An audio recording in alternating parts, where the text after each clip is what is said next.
내년에 강남에 아리팍 얼마 찍을 것 같아요? 제가 봤을 때는 40억은 당연히 넘길 것 같고요. 마포 같은 경우도 20억 돌파할 걸로. 내년 연말에 아리팍 40억, 마레프 20억 찍나 안 찍나 한번 보도록 하겠습니다. 네, 이거 박제.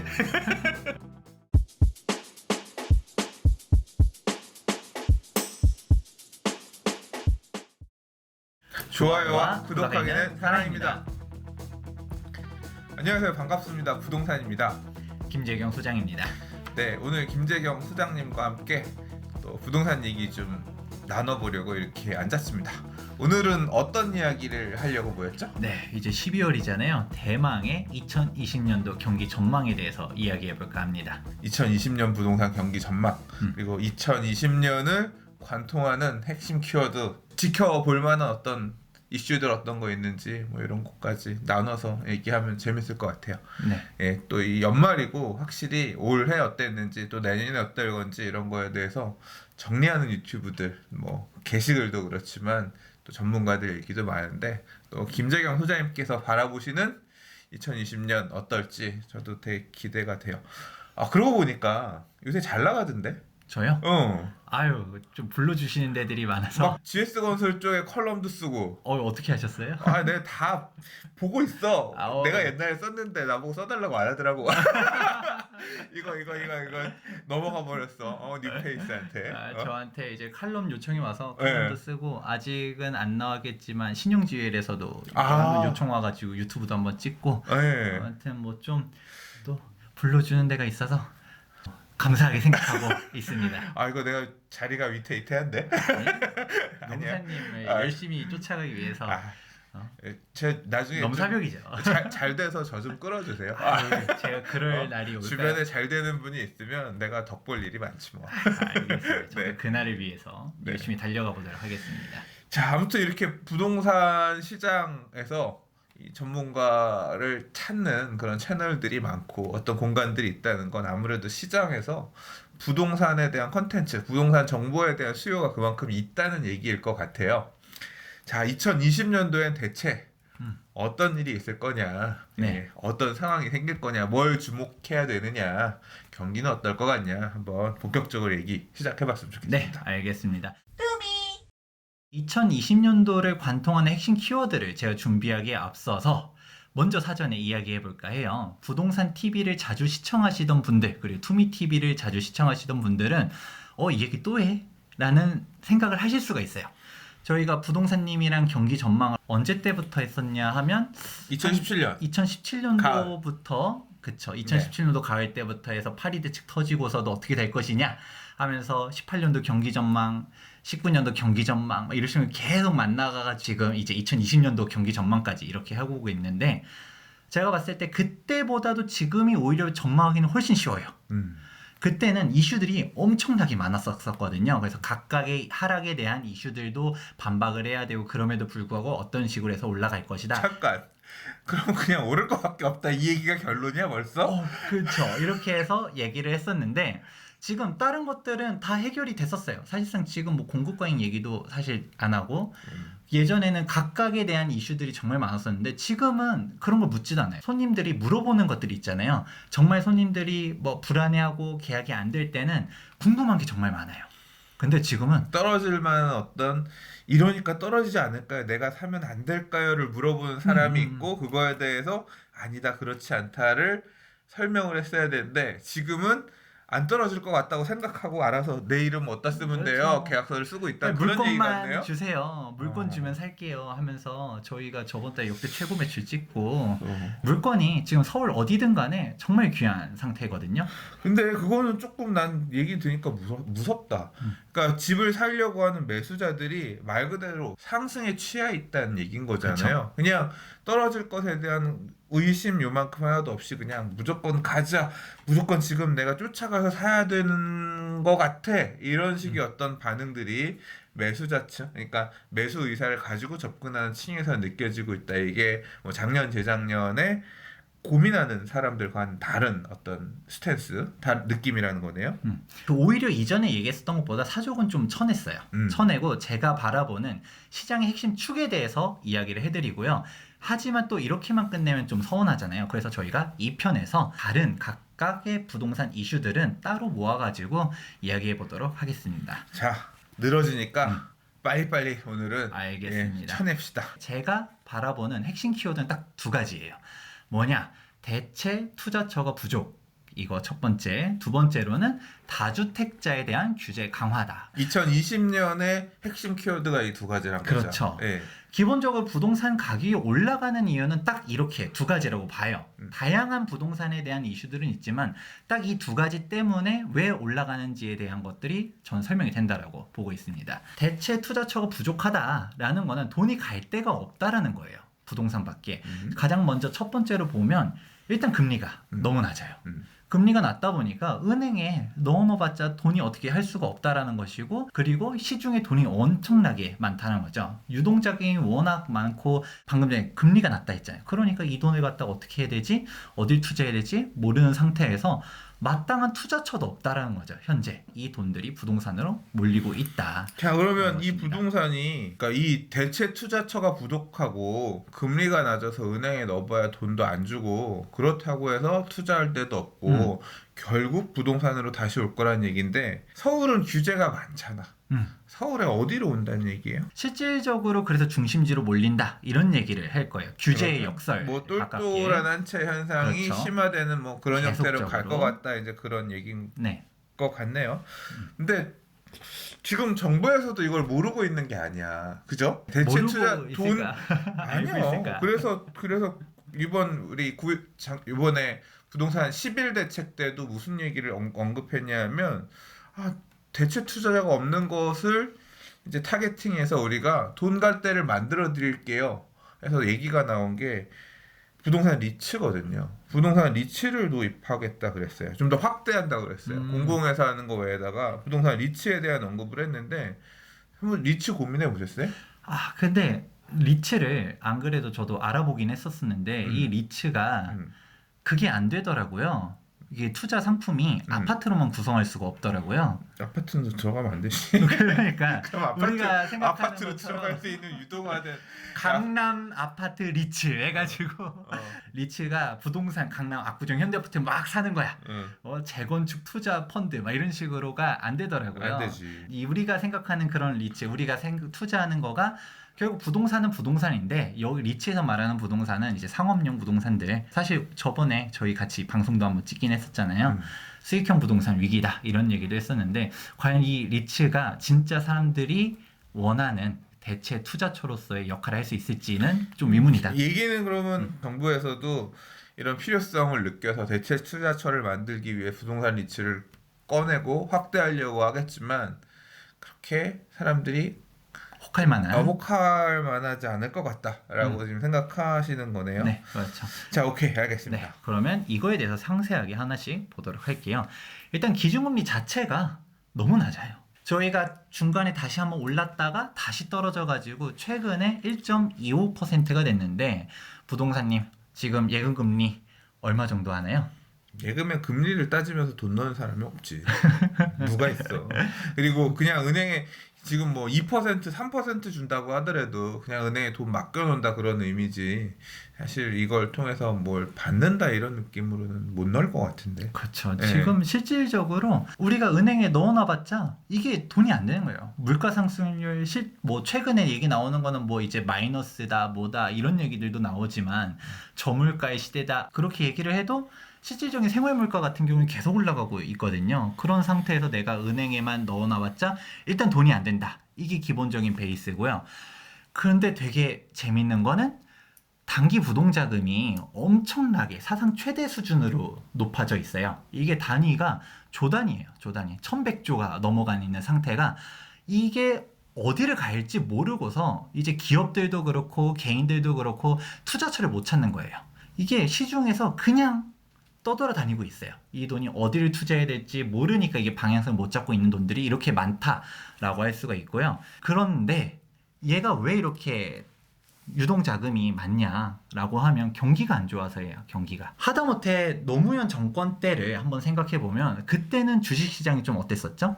화랑이었죠. 주식시장 좋았어요. 부동산 가격이 많이 올랐다라고는 했지만 주식 시장도 되게 좋았었거든요. 그러다 보니까 난리였죠. 우리가 투자가 꼭 부동산만 있었던 게 아니야. 주식에 투자해도 돈을 벌었고 펀드에 투자했어도 돈을 벌었었고 이런 얘기들도 많았잖아요. 우리가 퇴직하면 치킨집 차린다.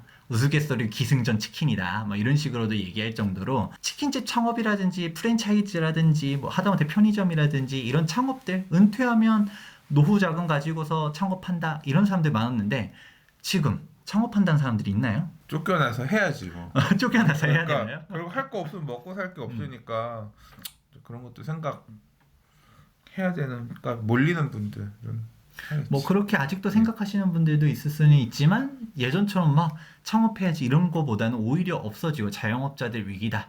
오히려 최저임금 때문에 실질적으로 편의점주도 보면 알바생보다도 내 실수령이 적다 이런 사람들도 있잖아요. 그런 사태가 지금 나오고 있는데 이 경기가 되게 안 좋다라는 거예요. 지금 향후 경기 전망 CSI 소비자 동향 지수라고 할 수 있는데 이게 한국은행에서 매월 체크를 해요. 100보다 높아지면 긍정응답이 더 많다는 거고요. 100보다 미만이면 부정응답이 더 많다라는 것입니다. 근데 실질적으로 봤을 때 문재인 대통령이 딱 취임하고서는 경기를 6개월 뒤에 더 긍정적으로 바라보는 사람이 많았었는데 2018년도 중반부터 팍 떨어져가지고 지금까지 있다라는 거죠. 사실상 6개월 뒤에 더 안 좋아지면 안 좋아졌지 좋아질 일은 없다라고 생각하는 사람들이 더 많다라는 거예요. 그러니까 경기가 안 좋아진다라고 생각하니까 경기가 안 좋은데 주식 가격이 올라갈까요? 주식 가격이 안 올라갈 것 같으면 주식 시장도 애매하고 경기가 안 좋아질 것 같은데 장사하겠어요? 장사하기도 애매하고 그럼 내가 어디로 투자해야 될까 생각했을 때 투자할 때가 마땅치가 않다라는 거예요. 오케이. 반대로 봤을 때 주택 가격 전망 CSI는 거꾸로 움직여요. 사람들이 지금 더 좋아질 것으로 기대한다, 좋아질 거라고 생각하는 사람들이 뭐 더 많은 그런 상황이네요. 그쵸. 보니까.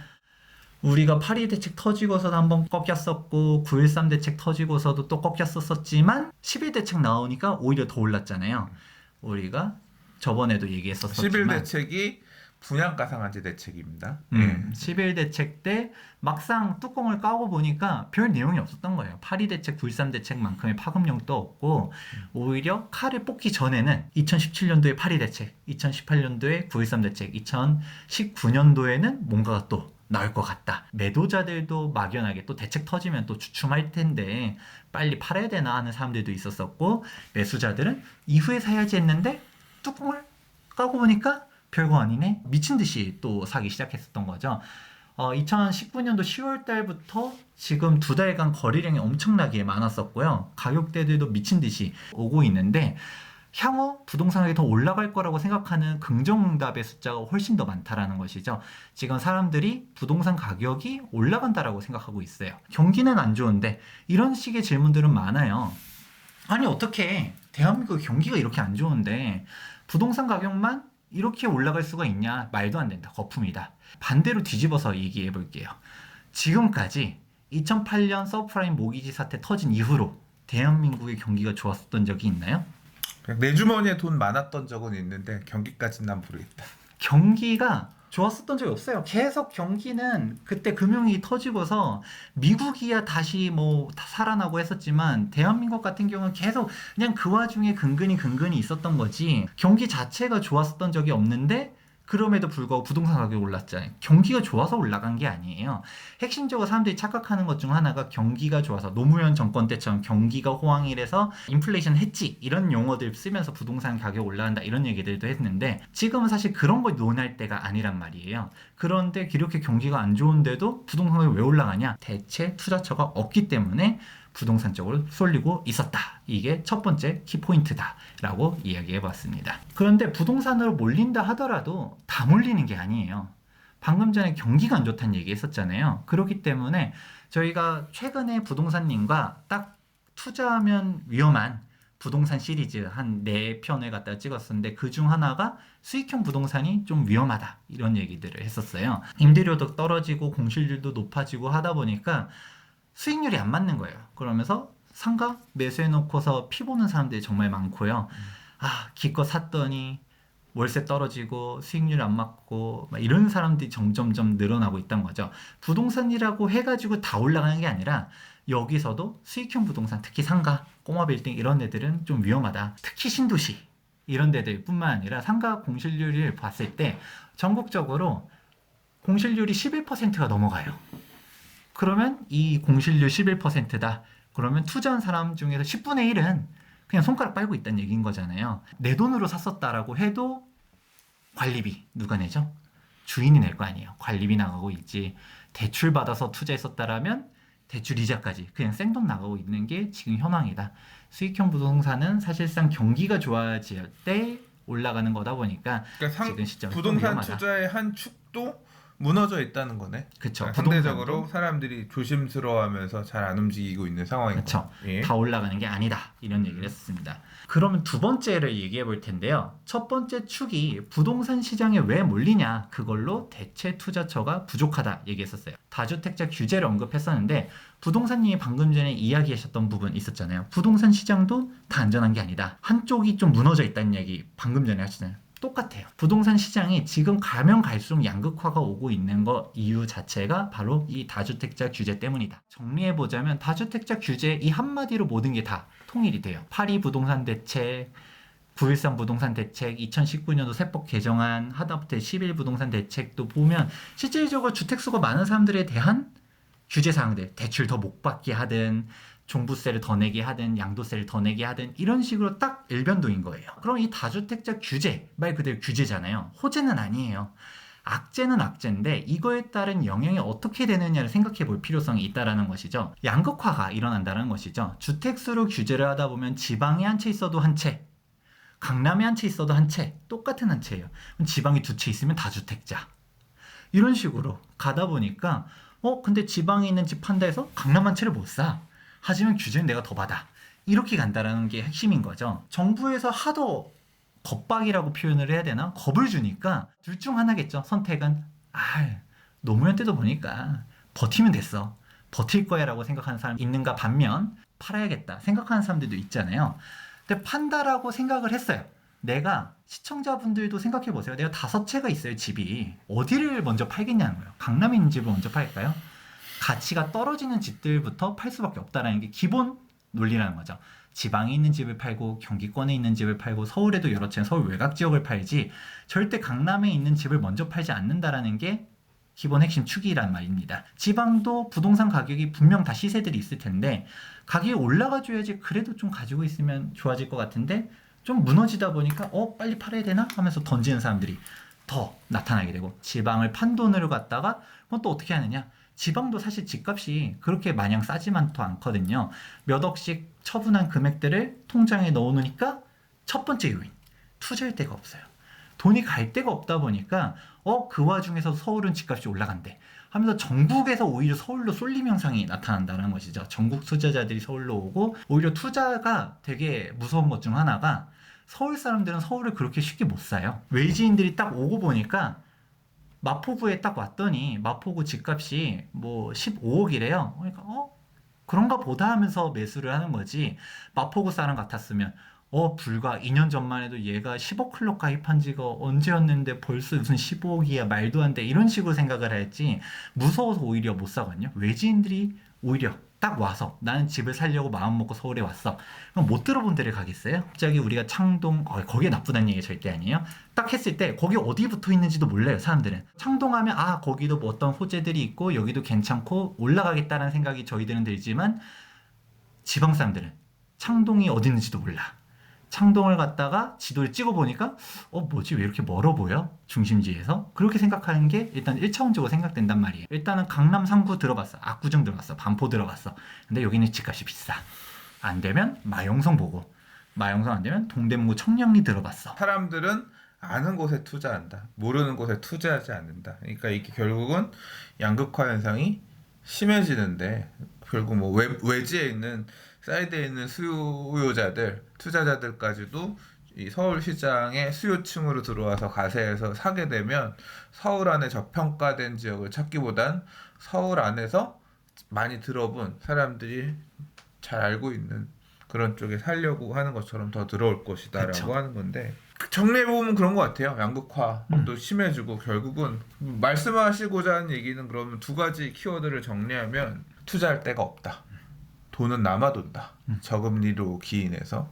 근데 투자하려고 봤더니 결국 서울 안에서 핵심 지역밖에 남는 게 없다. 거기가 결국은 더 올라갈 수밖에 없다. 그렇습니다. 이 얘기잖아요. 근데 이 얘기는 2030년에도 2015년에도 2018년에도 이 할 수 있는 얘기거든요. 자, 그럼 제가 여기서 질문을 좀 드리자면, 자, 이게 지금 돈도 빵 빠져 있는 거예요. 그런 현상이기 때문에 계속 올라갈 거다라고 하면 평당 10억에는 살 수 있어요? 만약에 땅값이 주택 가격이 평당 5억이 됐어요. 3억이 됐어요. 평당 1억이 아니라 평당 2억, 3억이 됐어. 그래도 여전히 주식은 저 모양이고 투자할 어떤 유인이 없고, 그다음에 마찬가지로 똘똘한 현상은 더 심해지겠지. 규제를 안 푸니까. 그러면 그때 가면 또 2억이 돼도 더 오를 거다. 3억이 돼도 더 오를 거다. 똑같은 얘기 하실 거예요? 왜냐하면 보세요. 누구나 부동산을 적정 가격에 사고 싶어 해요. 비싸게 사고 싶어 하는 게 아니라 내가 사는 금액이 적정한 금액인가를 의심하죠. 과도하게 더 주고 사고 싶어 하진 않는 거예요. 그렇잖아요. 지금 PIR 같은 경우는 역대 최고치예요. 갱신하고 있어요. 내년에 입주 물량이 줄어든다, 내후년에 많이 줄어든다고 하지만 그게 어느 정도까지 밀어올릴지는 아직 모르는 상황이거든요. 일단은 지금 현재 이 상태로 인해서 지금까지 올라왔었고, 앞으로도 정확히 말하면 현 정권이 지속되는 한은, 다음 정권 사실 누가 될지는 가봐야 아니까, 현 정권이 이렇게 다주택자 규제 억제 정책을 계속적으로 가는 이상은 일단 올라간다. 이러한 추세로 가는 것 자체가 양극화라는 얘기인 건 거고, 이게 가면 갈수록 더 심화된다는 것이고, 이따가 이제 통계를 보여드릴 건데, 우리나라가 가면 갈수록 똑같은 서울 내에서도 전국뿐만 아니라 엄청나게 양극화가 벌어지고 있거든요. 저도 솔직히 평당 5억 시대가 언제 올지는 모르겠지만, 만약에 온다 하더라도 그때 가면 또 당연하게 생각할 수도 있다라는 거예요. PIR 얘기는 했었지만 OECD 통계 들어가서 보시면 실질적으로 우리나라가 그렇게까지 높지는 않아요. 해외 사례에 비추어 볼 때 우리나라 집값은 상대적으로 그렇게 비싸지 않은 상황이고, 이 규제가 이런 비정상적인 거래 가격을 계속 뒷받침하는, 어떻게 보면 비정상적으로 시장이 가게끔 계속 유도할 거기 때문에 일단은 더 올라갈 가능성이 크다 쪽에 일단 무게를 두고 계시다. 그렇게 그렇죠. 뭐 설명을 하면 되겠네요. 새로 통계를 한번 보도록 할게요. 우리가 파리 대책이 엄청나게 강력한 대책이었었잖아요. 정말 누구나 뭐 각종 전문가들 이것 때문에 올라갈 거라고 생각하는 사람들도 있었고, 이것 때문에 떨어질 거라고 생각하는 사람들도 있었지만, 결국 이게 뭔 정책이냐, 주택수로 규제를 하다 보면 양극화가 일어날 거라 얘기했었고, 본격적으로 언제 집값이 뛰었냐, 2018년도 1월 달부터 3월 달까지 미친 듯이 뛰었잖아요. 통계를 보면 재밌는 게 그대로 다 똑같이 움직여요. 2018년도 1월 달 상승률을 보면 서울이긴 하지만 어디가 올라갔냐, 보면 딱 중심지만 올라갔었어요. 강남 3구, 4구까지, 그리고 마용성, 광진, 동작, 양천구 이렇게 상위 10개구인데, 재밌는 게 성동구에서 청계천 하나 넘어가면 동대문구인데, 성동구 2% 올라갔던 동대문구 0.74%, 좀 더 외곽으로 우리가 흔히 말하는 노도강 이렇게 얘기하면 노원구 0.15%, 강북구 0.15%. 그러니까 강남이나 한강변에 있는 핵심 지역들 미쳐 돌아갈 때 니네는 그러냐, 우리 동네는 코빼기 하나 안 비치는데 매수하려는 사람들, 뭐 이런 분위기였다는 거잖아요. 그렇죠. 예. 중심 지역만 미친 듯이 전국적으로 투자자들이 왔을 때 못 들어본 데 안 간다는 거죠. 중심지로 왔었던 거고, 실제로 이때 벌써 지방 같은 경우는 마이너스로 하락 전환하기 시작했었다. 결국은 중심지가 제일 많이 올랐었다. 지방은 떨어지고 있었다. 전국 아파트 누적 변동률을 한번 보게 되면 실질적으로 한숨 나오죠. 그냥 10%예요. 10%. 실질적으로 올라간 데를 찾기가 어려울 정도로 이제 떨어져 있는데, 이 와중에서도 대대광 그리고 서울 여기는 버티고 있었다. 결국 이제 핵심은 돌고 돌았지만 두 가지다. 대체 투자처가 부족하기 때문에 부동산을 몰린다. 근데 그 와중에서도 모든 부동산이 다 올라가느냐 하면, 수익형 부동산 같은 경우만 해도 경제가 안 좋으니까 안 올라가고, 부동산도 우리가 올라갈 때 결국 지역별 양극화, 상품별 양극화가 나타나고 있는 이유가 다주택자 규제 때문이다. 이런 식으로 정리해 보도록 하겠습니다. 논외로 문재인 대통령님 취임 이후 얼마나 올랐는지 한번 또 통계를 한번 준비해 보았어요. 실질적으로 올라간 데들 보게 되면 서울 같은 경우는 21%나 엄청나게 올랐었죠. 하지만 전국적으로 보면 떨어진 데들이 되게 많았었고요. 전국 상승률은 3.53%죠. 대통령님께서 얘기하셨던 것처럼 전체적인 부동산 가격은 좀 안정화돼 있다는 게 뭐 거짓말은 아니다. 전국적으로 봤을 때는 집값을 안정을 시킨 게 맞잖아요. 경상북도 사는 사람들, 이런 사람들 같은 경우는 집값이 오히려 더 싸게 살 수 있으니까 뭐 그렇게만 보면 그분들이 그걸 원했는지 안 원했는지는 둘째 치더라도 뭐 그렇게 되고 있다라는 거, 그 와중에서 올라가는 데들 대대광 이런 식으로 올라가고 있다는 거 보이고, 그럼 전국적으로 봤으니까 이번엔 역순으로 수도권 보게 되면 서울보다 많이 올라가는 데들 성남 있고, 광명이나 과천 여기는 만만치 않게 서울과 같이 이제 올라가고 있었고, 수도권 내에서도 양극화가 벌어지고 있다.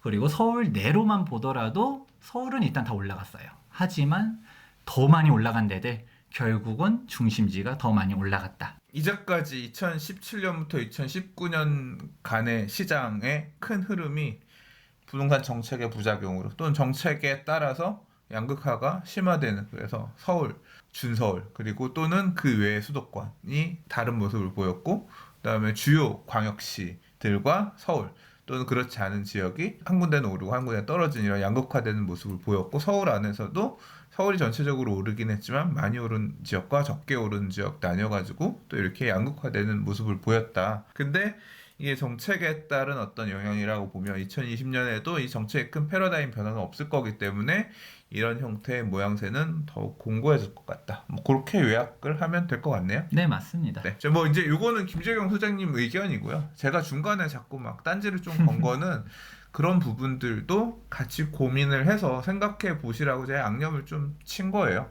뭐 저도 이제 뭐 제 생각이라기보다는 다른 분들 얘기를 들어보면 2020년 부동산 시장 얘기할 때 떨어질 이유를 못 찾겠다. 외부 충격이라든가 이런 거 아니면 그런 얘기들을 많이 하시고 저도 어느 정도 공감이 되거든요. 다만 그런 우리가 놓치고 있는 다른 부분에서 떨어질 만한 어떤 그런 점들도 있지 않나 한번 좀 검토해 보시고, 그런 의견이 만약에 있다고 하면 댓글에 좀 남겨주시면 그 댓글에서 아 이거 진짜 맞는 말인 것 같다 라고 하면 뭐 나중에 제가 그 댓글 고정으로 해서 좀 올려드리거나 또는 추후에 저희가 영상 찍거나 할 때 이런 의견도 있는데 한번 참고해가지고 또 얘기를 하거나 뭐 해보도록 맞아요. 하겠습니다. 이런 의견들 되게 좋아요. 네. 저도 폭락론자 얘기했을 때도 짧게 언급했었던 것 중 하나가, 전 상승한다라고 얘기하는 사람 영상을 잘 안 봐요. 오히려 떨어진다고 얘기하는 사람들 영상을 많이 참고하거든요. 네. 이걸 이렇게 생각할 수 있구나라고 하면서 그런 부분들 저도 열심히 연구하고 있다 보니까 가감 없이 얘기해 주셔도 될 것 같습니다. 결국 지나보면 결과는 나오는 거거든요. 네. 향후 우리가 2020년도 하반기에 만났었을 때 실제 가격이 또 어떻게 됐는지. 자, 그러면 보면. 내년에 강남에 아리팍 얼마 찍을 것 같아요? 제가 봤을 때는 40억은 당연히 넘길 것 같고요. 내년에 34평 40억 찍는다. 그쵸? 그리고 마포 같은 경우도 16억, 17억 얘기 나오잖아요.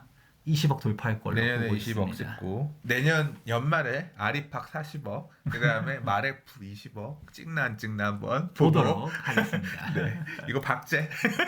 자, 그럼 1부는 요 정도까지 얘기하고요. 2부에서 2020년에 생각해 볼 만한 부동산 이슈들 어떤 게 있는지 김재경 소장님하고 얘기 나눠보도록 하겠습니다. 영상 도움이 되셨다면 좋아요, 구독 꽉꽉 박아주시고요. 의견으로 댓글도 많이 남겨주시길 바라겠습니다. 오늘 1부에서 좋은 말씀 감사합니다. 이제까지 부동산이었고요. 김재경 소장이었습니다. 감사합니다.